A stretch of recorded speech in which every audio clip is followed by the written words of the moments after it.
You're not alone. But what if you had simple, proven tips to help you decide whether to invest or save first?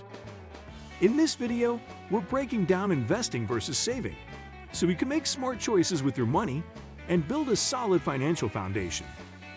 Before we jump in, make sure to like, subscribe, and hit the notification bell so you never miss advice that helps you shine in love and life. And money matters. Let's get started right now. Emergency fund first. Before you even think about investing, you need an emergency fund. This isn't negotiable.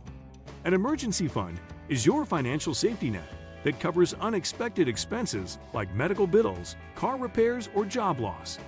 Without it, you'll be forced to withdraw from investments at the worst possible times, often at a loss. The standard recommendation is 3 to 6 months of living expenses. If you spend $3,000 per month, you need $9,000 to $18,000 in your emergency fund. Keep this money in a high-yield savings account where it's easily accessible but still earning some interest. Don't invest your emergency fund in stocks or crypto. You need guaranteed access to this money when emergencies strike. Start small if necessary. Even $500 can prevent you from going into debt for minor emergencies. Build this fund gradually while you're learning about investing. Once you have at least 3 months of expenses saved, you can start considering investments. High-interest debt elimination. After securing your emergency fund, tackle high-interest debt aggressively. Credit card debt, personal loans, and payday loans typically charge 15% to 25% interest annually. No investment can guarantee returns that consistently beat these rates, making debt elimination your best guaranteed return. Focus on debts with interest rates above 7% first. Use either the debt avalanche method, paying minimums on all debts while attacking the highest interest rate first, or the debt snowball method, starting with the smallest balance for psychological wins. Both work, but the avalanche saves more money mathematically. Low-interest debt like mortgages or student loans below 5% can often wait while you invest, since historical stock market returns average around 10% annually. The key is comparing the guaranteed savings from debt elimination against potential investment returns. Employer 401 match. If your employer offers a 401 match, contribute enough to get the full match immediately, even before completing your emergency fund. This is free money, typically a 50% to 100% instant return on your contribution. No other investment offers guaranteed returns this high.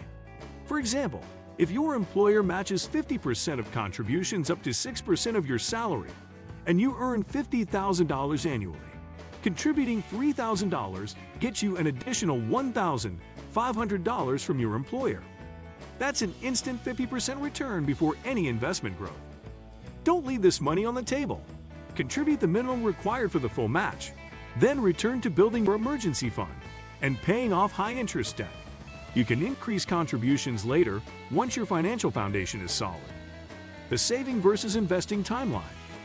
Once you've handled emergencies, high-interest debt, and employer matching, the saving versus investing decision depends on your timeline. Money needed within 5 years should be saved, not invested. This includes house down payments, car purchases, or wedding expenses. For goals beyond 5 years, investing typically provides better returns than saving. The stock market's volatility smooths out over longer periods, and compound growth becomes powerful. A 7% average annual return doubles your money every 10 years through compound interest. Consider your age and risk tolerance. Younger investors can take more risks since they have decades to recover from market downturns. Older investors nearing retirement need more conservative approaches with higher savings ratios. Building your investment foundation. Start investing with broad market index funds rather than individual stocks. These funds automatically diversify your risk across hundreds or thousands of companies. The S&P 500 Index Fund, for instance, owns pieces of America's 500 largest companies. Begin with small, consistent contributions rather than trying to time the market. Dollar cost averaging. Investing the same amount regularly regardless of market conditions reduces the impact of market volatility and builds disciplined investing habits. Open a Roth IRA if you're eligible. Contributions are made with after-tax dollars, but all growth and withdrawals in retirement are tax-free. This is particularly powerful for younger investors who expect to be in higher tax brackets later in life. The 50/30/20 rule modified. The traditional 50/30/20 rule allocates 50% of income to needs, 30% to wants, and 20% to savings and debt repayment. Modify this based on your financial stage. In the foundation building phase, consider 50% needs, 20% wants, and 30% to emergency funds, debt repayment, and initial investments. As your financial foundation strengthens, gradually shift more money toward investments. The key is consistency rather than perfection. Regular contributions of $200 per month, starting at age 25, can grow to over $500,000 by retirement, assuming average market returns. Track your progress monthly. Adjust allocations as your income grows or financial priorities change. The goal is building wealth while maintaining financial security and enjoying life along the way. Common mistakes to avoid. Don't overlook the importance of building an emergency fund before diving into investing. While the idea of jumping straight into the market to maximize gains might be tempting, having accessible cash savings set aside for emergencies is crucial. Life is unpredictable. Unexpected expenses like medical bills, car repairs, or job loss can happen at any time. Without a safety net, you might be forced to withdraw your investments during a market downturn, locking in losses and undermining your long-term growth. An emergency fund acts as a financial buffer, allowing you to stay invested and avoid costly, panic-driven decisions. Similarly, it's wise not to invest money you'll need within the next 5 years, regardless of current market conditions.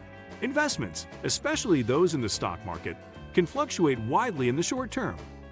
If you anticipate needing funds soon for a home purchase, education, or other major expenses, keeping that money in safer, more liquid accounts like savings or money market funds helps protect you from potential losses. When starting out, avoid jumping into complex or high-risk investments without a solid understanding. Many beginners are drawn to individual stocks, options trading, or cryptocurrencies, which can be exciting but carry significant risks and require advanced knowledge. Instead, focus first on broad market index funds or ETFs, which provide diversification and lower risk by tracking the overall market.